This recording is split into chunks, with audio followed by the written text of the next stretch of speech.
Jadi sebenarnya kalau saya tidak pakai tudung saji ini juga nggak apa-apa nih, karena untuk jenis Black Moscow aman, dia nggak makan anakannya. Tapi karena untuk memudahkan saya aja nih, untuk sortir anakannya jadi lebih gampang.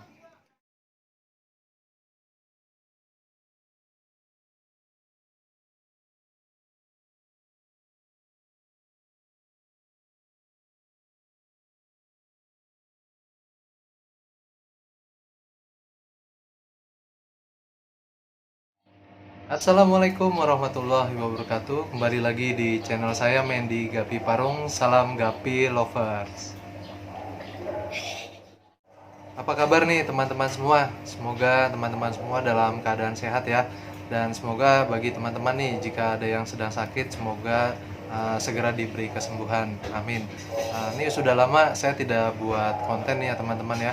Karena memang banyak faktor yang membuat saya tidak bisa untuk membuat konten sekitar mungkin hampir 3 bulan ini teman-teman ya, karena banyak faktor dan uh, banyak halangannya ya teman-teman ya. Nah, kali ini saya akan mencoba berbagi lagi nih kepada teman-teman nih.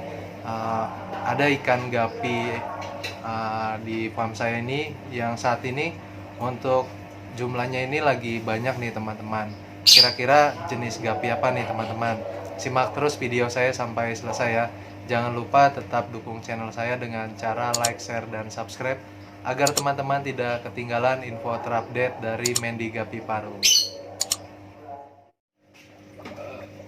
Oke teman-teman, ini dia nih salah satu jenis gapi yang lagi banyak nih di farm saya. Ini namanya gapi Black Moscow teman-teman. Jadi kalau untuk yang di akuarium ini sudah jantannya semua ya teman-teman. Usianya ini rata-rata sudah di atas 3 bulan up, masuk 4 bulan. Dari bukan sirip ekor belakangnya nih udah lumayan cakep-cakep nih teman-teman nih. Sudah lebar-lebar. Dan di sini untuk AFR-nya nih lagi stoknya lagi kurang bagus nih teman-teman nih. Lagi nggak banyak, cuma sedikit.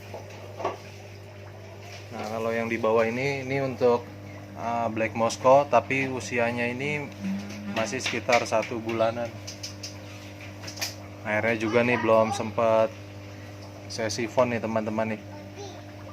Tapi memang kalau untuk jenis Black Moscow ini kuat juga nih teman-teman nih. Walaupun akuariumnya kotor seperti ini, tapi ikannya tetap sehat nih. Untuk jenis Black Moscow ini cukup bandel nih teman-teman nih untuk daya tahan tubuh ikan ini.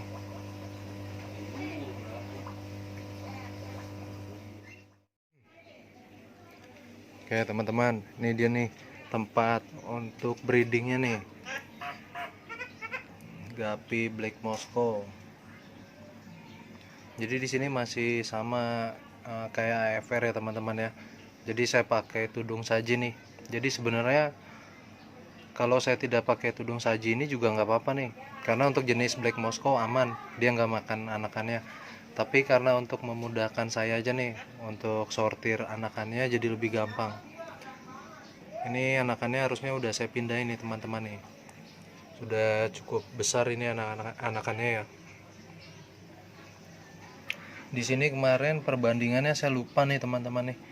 Saya perbandingan berapa nih antara jantan dan betinanya. Nah, untuk yang di kolom sebelah ini kemarin ini pada sakit nih teman-teman nih.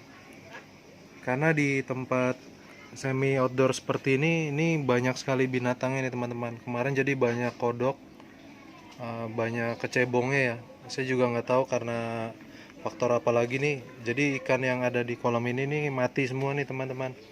Tapi ada beberapa yang selamat ya. Nah, ini kolam kutu airnya nih bocor nih teman-teman nih. Karena jarang saya perhatikan ya begini nih jadinya. Kolam yang satunya juga sampai banyak tanaman gini nih teman-teman nih. Dan kutu airnya di sini juga habis nih. Jadi nanti rencana 2 kolam ini saya fokuskan benar-benar buat gapi Black Moscow. Nah, di sini yang udah saya sortir nih teman-teman nih. Ini Black Moscow untuk betinanya. Dan sebelah sini ini jantannya, tapi masih tercampur ada betina juga nih teman-teman. Belum saya sortir lagi. Nah, kalau untuk yang ujung ini untuk yang anakan nih teman-teman nih.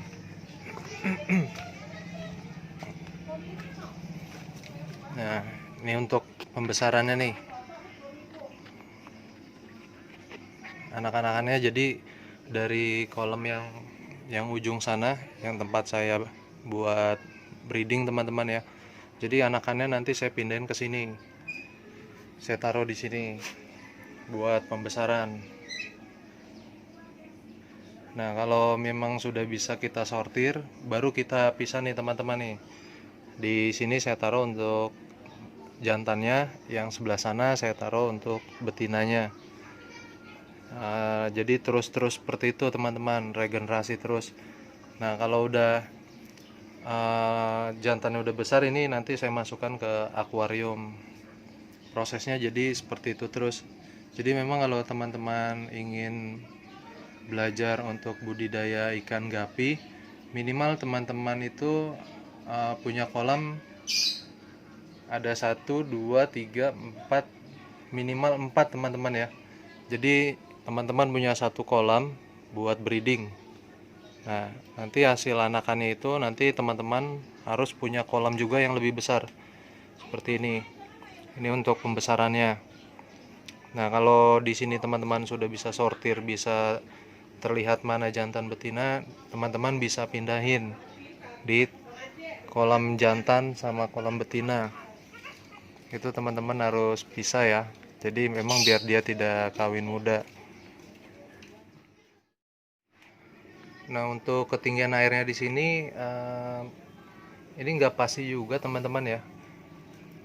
Ukurannya beda-beda untuk ketinggian air di kolam ini. Intinya sih kalau teman-teman ingin budidaya ikan gapi, usahakan dari kualitas airnya teman-teman, bukan dari ketinggian air ya.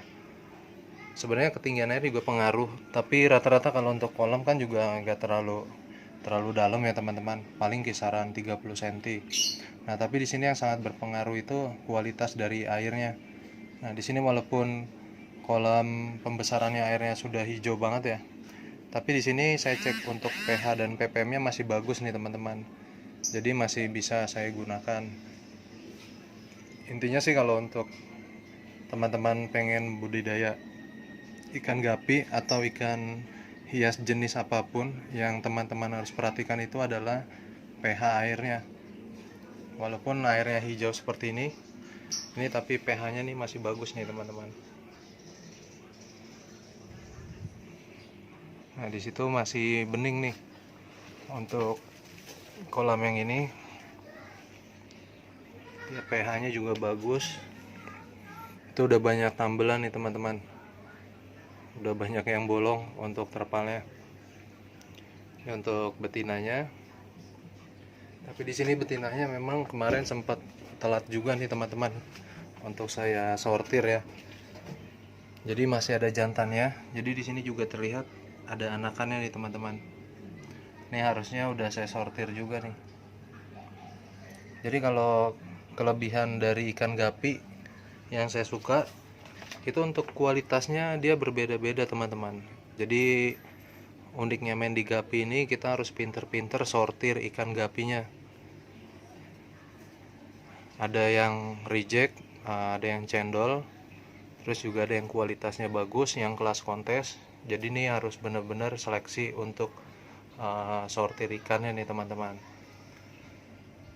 Dan untuk harganya pun nanti bisa berbeda-beda ya, tergantung dari kualitasnya.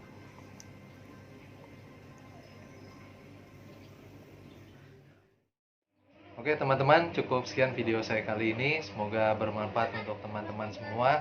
Jangan lupa tetap jaga protokol kesehatan dan jangan lupa tetap memakai masker ya teman-teman jika teman-teman bepergian. Semoga kita semua selalu dijauhkan dari penyakit COVID-19 ini ya teman-teman. Amin.